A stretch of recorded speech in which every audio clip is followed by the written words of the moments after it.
Vamos revirar o jogo. Hoje tivemos aí há pouco Brasil e Argentina, Argentina e Brasil, pois foi na casa da Argentina, no Monumental de Núñez, público esplendoroso, um público lá fenomenal dentro do estádio e concluído o jogo, resultado positivo para a Argentina já classificada para a Copa do Mundo, carimbou essa classificação hoje contra o seu maior rival. Vamos revirar o jogo, falar do jogo e também do pré-jogo e até do pós-jogo também. Bora revirar o jogo?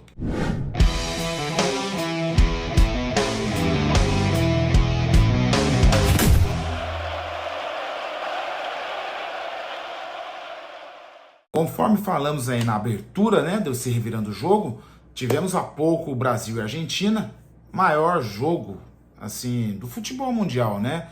Pelo menos assim é o que boa parte das pessoas, principalmente nós brasileiros e os argentinos, também achamos que somos dessa forma o maior clássico do mundo. Eu vejo como as duas escolas aí de futebol mais históricas aí na questão futebolística, né? Brasil e Argentina, a Argentina sempre com seus times brigadores, tendo seus gênios, né? Como Messi, Maradona. Brasil sempre com aquela qualidade que nunca sumiu do Brasil, porém, nesses últimos anos, a qualidade até existe dentro do futebol brasileiro, porém ela não é colocada dentro da seleção brasileira. E isso é um ponto que chama atenção. A gente tem em campo aí o Rafinha, que ele é hoje, na temporada atual lá, né, internacional, ele é colocado como um dos melhores jogadores do mundo. Falam muito da briga dele com o Salah do Liverpool, né, o egípcio.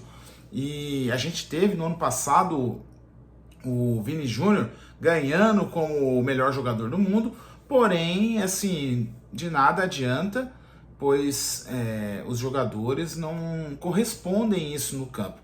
Será que é um problema do jogador? Muito se fala que, assim, muitos críticos falam que o jogador não consegue, pipoca, né? O termo usado na linguagem futebolística, que o jogador pipoca. Pode até ser, mas eu também enxergo com uma outra forma.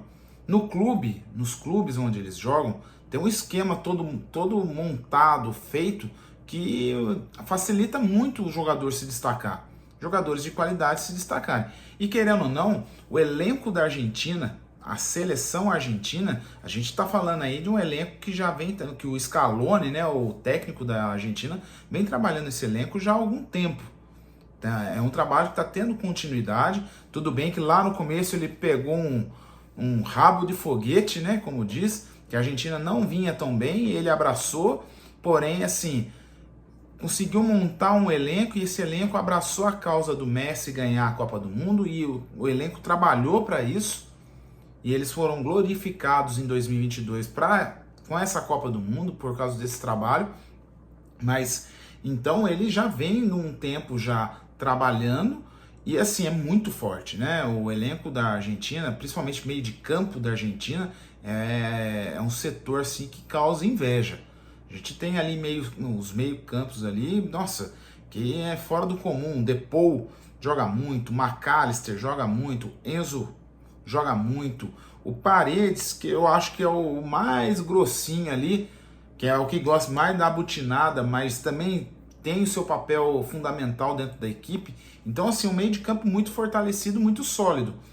E daí para os jogadores de ataque que jogam, também tem excelente qualidade. A gente tá falando de Messi nem estava na partida, tá falando de Lautaro, e também não estava, mas a gente tá falando de Julián Álvares, um puta de um jogador que joga muito, foi a maior contratação do Atlético de Madrid, estava no Manchester City, o Atlético de Madrid foi lá, o Simeone bancou a contratação dele, contratou e já tá dando resultado nessa temporada, né? Faz uma temporada muito bacana pelo Atlético de Madrid, e chega na Argentina, tem todo esse respaldo do meio de campo e consegue jogar e fluir. A gente vê ali que isso daqui é uma história, né, que eu estou fazendo, estou contando uma historinha para a gente poder chegar no jogo.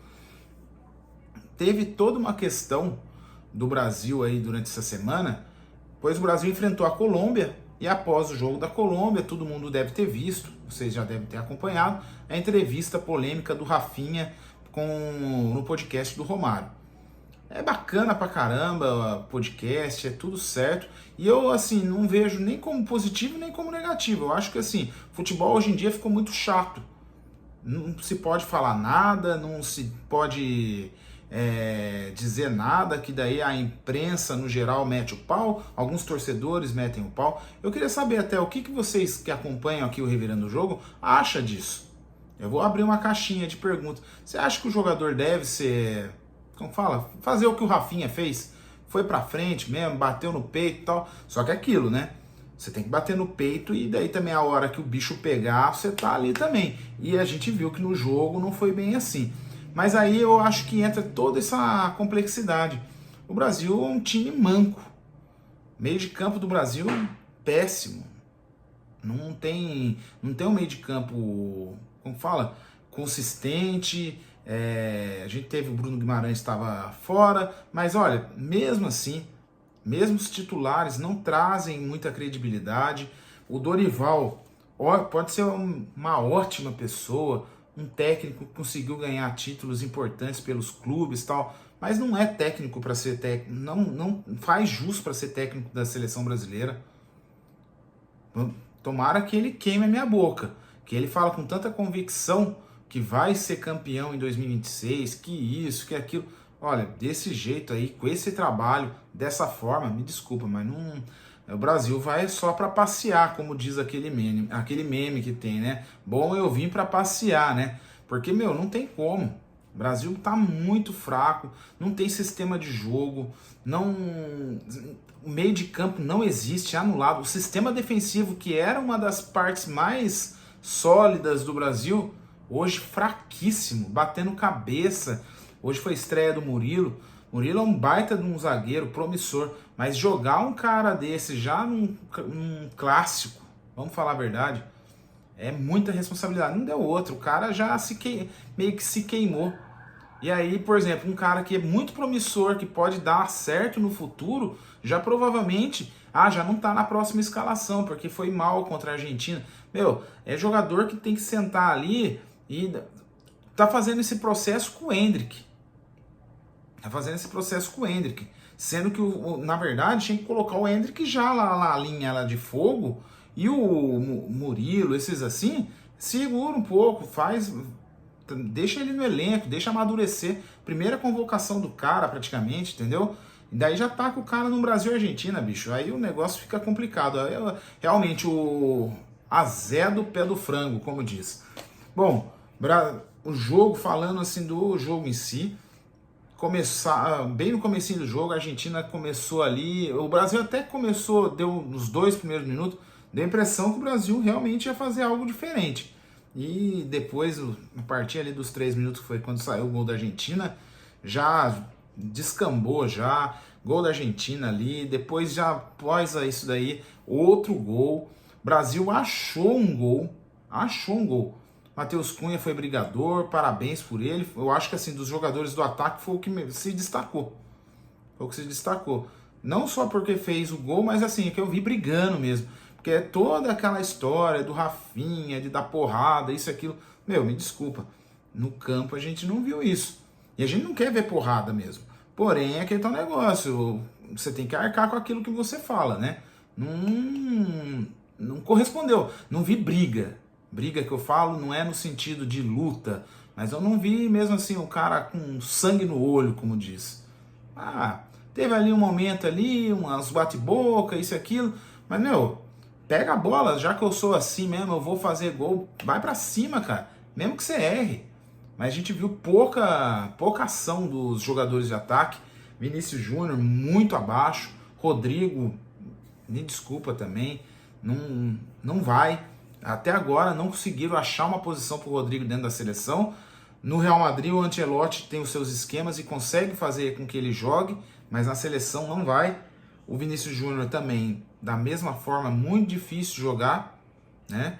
E o Rafinha, ele faz boas partidas na seleção, mas hoje não rolou. Então assim, Daí depois teve o terceiro gol do Argentina, né? Com tranquilidade lá, sistema defensivo falhando demais. E para fechar o caixão, o quarto gol, né? Quarto gol também, bola ali cruzando na área, passando na área ali, sobrando pro jogador, pro Simeone, tinha acabado de entrar, só bater pro gol. Então, assim, sistema defensivo do Brasil fraquíssimo. Então, um jogo que a gente... Eu tava até assistindo a transmissão pelo Sport TV e daí o Lédio Carmona, né, enfim, comentando, falando que não é para se esquecer, não é um jogo para se esquecer, é para se ter como exemplo para não passar por esse tipo de coisa novamente. Hoje, merecidamente, a Argentina ganhou, não tem o que falar, não tem o que contestar. A Argentina jogou na bola, tá? Todo mundo achando que ia ser pontapé, que ia ser aquilo, os caras ganharam na bola, meu. Os caras ganharam na bola, não teve quebra-pau, não teve nada, teve provocação, é lógico, provocou de um lado, vai provocar de outro, não tem coisa, não tem daí que ficar dando piti. A verdade é essa. Você quis falar, meu, agora aguenta, sustenta o que você falou, entendeu? Sustenta e ouve, vai ter que aguentar a provocação. Bom, então esse foi um revirando o jogo meio azedo até, mas tem que ser falado, a gente tem que falar. E nós estamos agora praticamente quase meia-noite, quase chegando no meio da semana e sabadão a gente tem aí a decisão entre Primavera e Taubaté. Primavera vai fazer o seu mando de campo lá em Indaiatuba. Taubaté eu já vi que tem uma boa galera que está saindo daqui, que vai sair daqui, né, com as torcidas dos Jecas, enfim, trazendo apoio. Vamos ver se a gente consegue fazer algumas coberturas durante a semana, se eu pego entrevista, algumas coisas assim, para colocar aqui no Revirando o Jogo. E pretendo depois, no sábado, fazer um Revirando o Jogo, pós-jogo, desse jogo que é decisivo. Realmente o placar foi bem complicado para o Taubaté. 2-0 é um resultado difícil, porém é aquele tal negócio. No futebol nada é impossível. Você vê aí a Argentina em 12 minutos estava ganhando de 2-0. Claro, eu não estou comparando o Taubaté com a Argentina, de forma alguma. De forma alguma.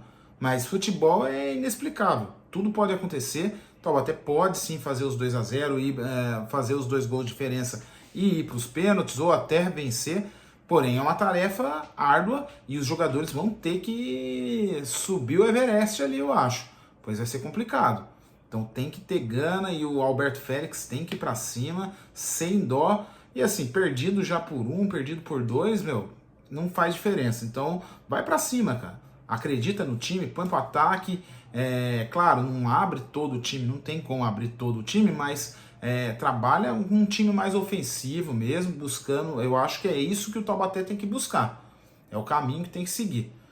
E vamos desejar boa sorte pro Taubaté, ver como que vai ser. Esperamos aí até sábado como que será esse jogo.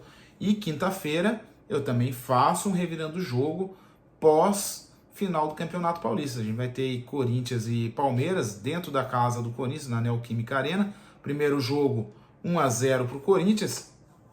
O Corinthians tem uma certa vantagem, porém muito mínima, né? Se a gente falar que não tem vantagem, a gente está sendo, como fala, ingênuo, despretensioso, enfim, né? A gente não está falando do jeito correto. Realmente tem uma vantagem, porque se você consegue uma vitória dentro da casa do seu adversário, você está levando para sua casa uma vantagem. Então tem, só que é mínima. Mínima porque realmente foi 1-0. E outro também, contra o Palmeiras. O Palmeiras é o melhor time do Campeonato Paulista, melhor elenco, o melhor treinador está no Palmeiras. Então, assim, vamos ver como que será o desenrolar dessa partida, mas eu acredito que vai ser um jogo muito interessante de se acompanhar. Clássico, né? Não tem como. A gente vê um clássico como Brasil e Argentina, vamos pegar um derby para ver. Não tem como. Quem acompanhou Taubaté e São José aqui, clássico é clássico, não tem como. E quem fala que clássico é igual, não tem como comparar. Não tem como comparar, pois é fora da curva mesmo. Bom, Revirando o Jogo de hoje é isso. Tive que trazer essas informações, passar esses pontos de vista que a gente tem aqui, né? referente ao futebol e principalmente ao futebol brasileiro no âmbito seleção, e esperamos uma recuperação o mais rápido possível, e que vamos ver qual que vai ser o desfecho do Dorival nessa seleção. E eu tô achando que o Dorival não vai para a Copa, hein? Eu tenho essa caixinha de perguntas, eu vou colocar aqui, vamos ver o que o pessoal que segue aqui vai falar. E vocês acham que o Dorival vai chegar até a Copa do Mundo ou não? Eu já estou falando, eu acho que não vai. Minha opinião, já estou cravando, não vai. CBF vai dar um jeito, vai tirar, vai colocar outro cara, Felipe Luiz que abre o olho. E eu tinha falado uma outra também, vou colocar aqui para a gente poder interagir um pouco, beleza? Bom, siga a gente nos nossos canais, curta esse vídeo, se inscreva no canal, é isso que eu peço para vocês. E bora, vamos para cima, tem muito esporte para falar. Final de semana também vamos estar fazendo aí as coberturas do futebol amador aqui. A gente tem Copa Regional, tem Renato Braga, várias coisas para ser faladas. E vou trazendo aos poucos aí, que eu garanto que tem bastante conteúdo para a gente falar. Beleza? Um abraço a todos e até mais.